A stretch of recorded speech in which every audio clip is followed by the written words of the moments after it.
guys, magandang buhay. Ngayon naman yung araw na ito, pupunta kami ng Subic para mamili ng paninda nating frozen kasi ubos na yung frozen. So kailangan natin dumayo ng ibang bayan para bumili ng paninda natin. So guys, samahan nyo ako sa aking biyahe. Tara, let's go! Yeah.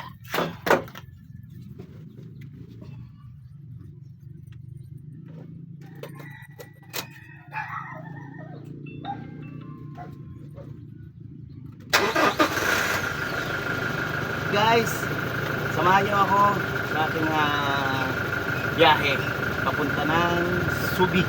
Let's go!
Okay guys, dito na tayo sa highway. So galing tayo doon sa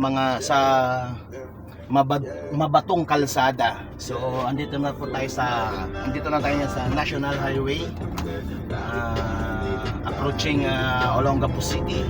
So samahan niyo ako guys, mamimili lang tayo ng frozen sa Subic para mayroon tayong paninda sa tindahan.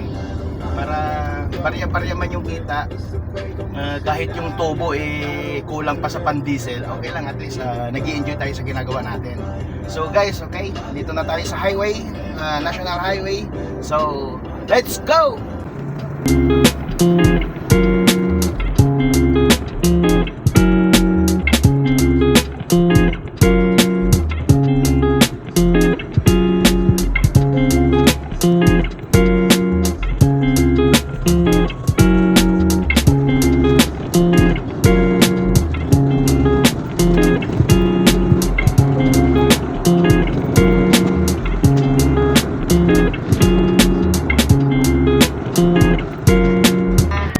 Tayo sa bayan ng Castillejos.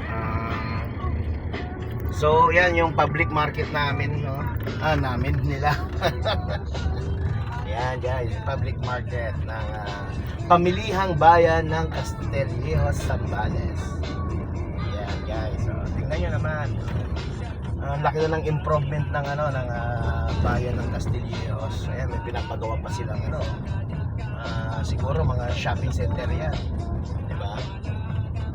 Sa dito tayo, ang bayan ng Castillejos, buhay na buhay. So guys, malapit na tayo. Susunod na bayan dito is Subic na.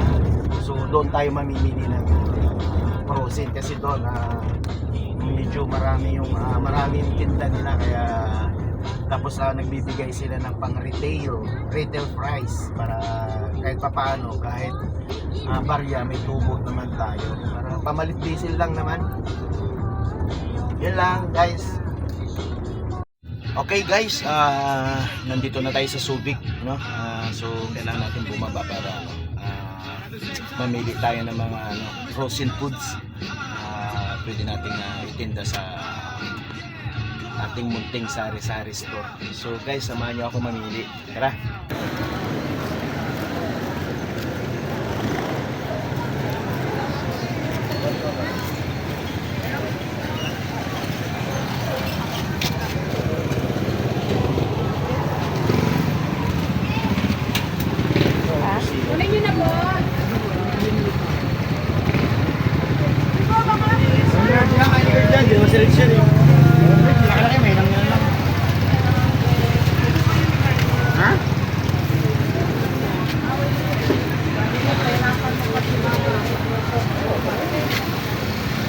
Video mo na lang.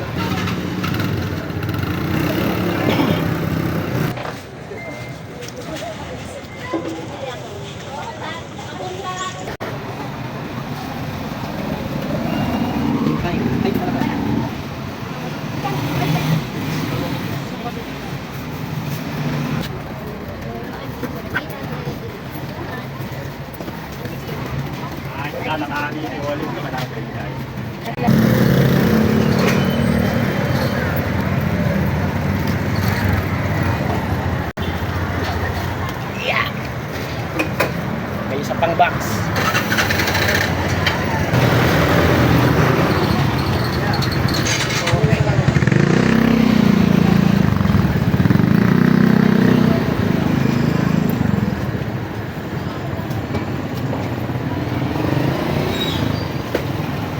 So, yun guys, nakapamili na tayo. So, dadaan natin dito sa Subic, daan muna tayo ng Castillos. Dadalawin ko muna si Ermat, kukumustahin ko si nanay. So tara guys.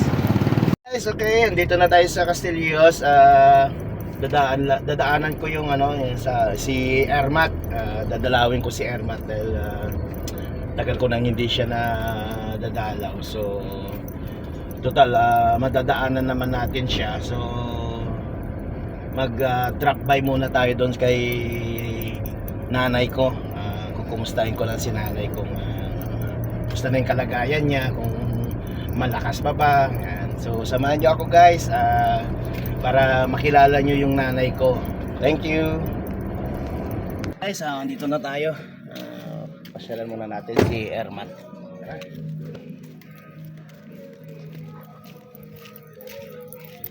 Hello.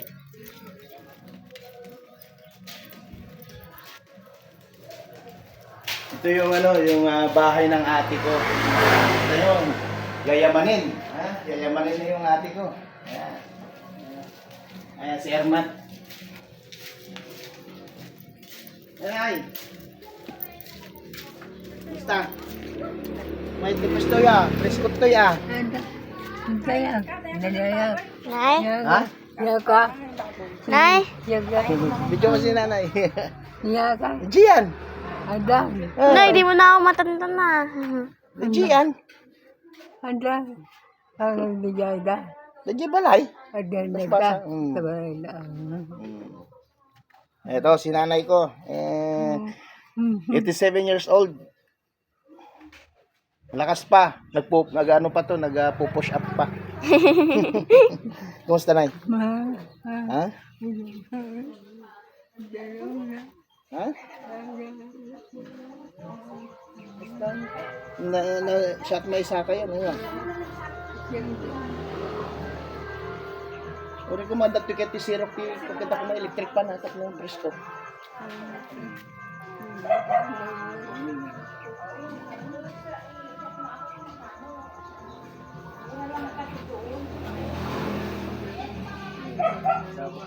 Ha? Oh. Ya pahan ta sama.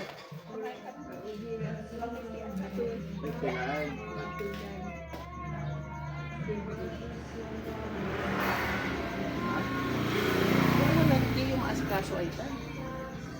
Dapat tu kayo siya maturo kayo.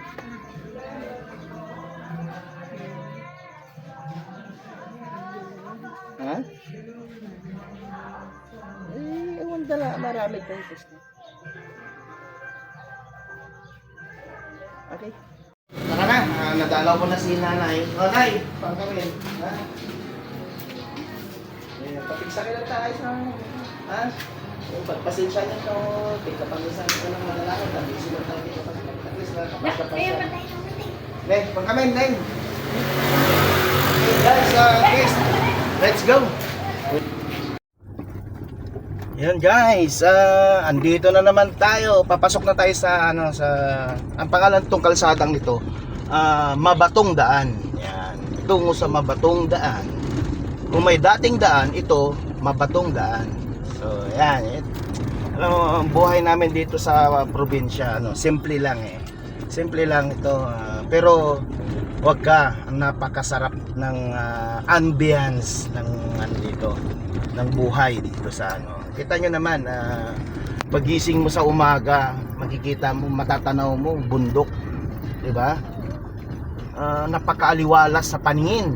So kaya mas pinili kong mag-stay rito kaysa sa Manila. So nag-i-enjoy ako rito sa lugar na ito. Kita nyo naman. Ayan. Yun nga lang, yung daanan natin is na mabato. Kaya ito yung daang mabato. Ayan, ang lalaking bato. Tingnan nyo, ayan. Oh, yan, lalaking bato. Ayan. So, sa kaliwang, tingnan mo, may mga naliligo mga bata. Kasi, ang sarap, napakalino ng tubig dito sa itong ilog nito. Kasi, galing pa siya sa bundok. So, kita nyo, meron tayong madadaan ng mga siguro ito, mga maliligo ito sa sa tapya, yung mga batis yan sa bundok. Ito, may masusundan tayo mga naglalakad. Ayan.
nakarating na tayo, guys. So kailangan na natin ilagay sa sa freezer para ready for ready for sealing. Yeah.